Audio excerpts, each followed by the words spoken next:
ఇప్పుడు నువ్వు ఆటో తోలుతున్నావు కదా మరి? అవును సార్. సొంత ఆటోనా? సొంత ఆటో సార్. పెట్రోలా డీజిలా? డీజిలే సార్. డీజిల్. దీన్ని ఇప్పుడు ఎలక్ట్రికల్ వెహికల్ గా మార్చుకుంటే నీకు ఖర్చు తగ్గుతుంది కదా? తగ్గుతుంది సార్. ఏమైనా ఆలోచించావా దిశగా?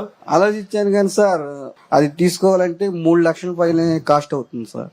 ఎలక్ట్రికల్ వెహికల్స్ గా కన్వర్ట్ చేసుకుంటే ఆటోమేటిక్ గా నీ కాస్ట్ తగ్గుతుంది, ఖర్చు తగ్గుతుంది, ఆదాయం పెరుగుతుంది. నేను మొట్టమొదటిసారిగా నీ వెహికల్ తోనే స్టార్ట్ చేస్తా. ఎలక్ట్రికల్ వెహికల్ ఇంట్లోనే ఛార్జ్ చేసుకోవచ్చు నువ్వు. నేను ఒకసారి కలెక్టర్ నువ్వు కలువు, ఏం చేయాలి నేను గైడ్ చేస్తాం, దాని ప్రకారం ముందుకెళ్దాం. అందరికీ నమస్కారం అండి. ఆగస్టు 15వ తారీఖున గుడివాడ ముఖ్యమంత్రి వర్యులు నారా చంద్రబాబు నాయుడు గారు అన్నా క్యాంటీన్ ఓపెనింగ్ గుడివాడ రావడం జరిగింది. ఆ రోజు నాకు స్టేజీ మీద హామీ ఇచ్చిన ప్రకారం మీరు ఏ ఆటో తోలుతున్నారని సీఎం గారు అడిగారు. డీజిల్ ఆటో తోలుతున్నా అని చెప్పడం జరిగింది.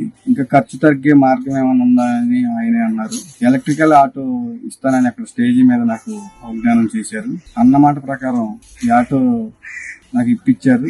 సీఎం గారికి ధన్యవాదాలు చెప్పుకుంటూ నేను ఎప్పటికీ సీఎం గారికి రుణపడి ఉంటానని, నా కుటుంబానికి ఎంతో ఆదాయం పెరుగుతుందని నమ్ముతున్నాను.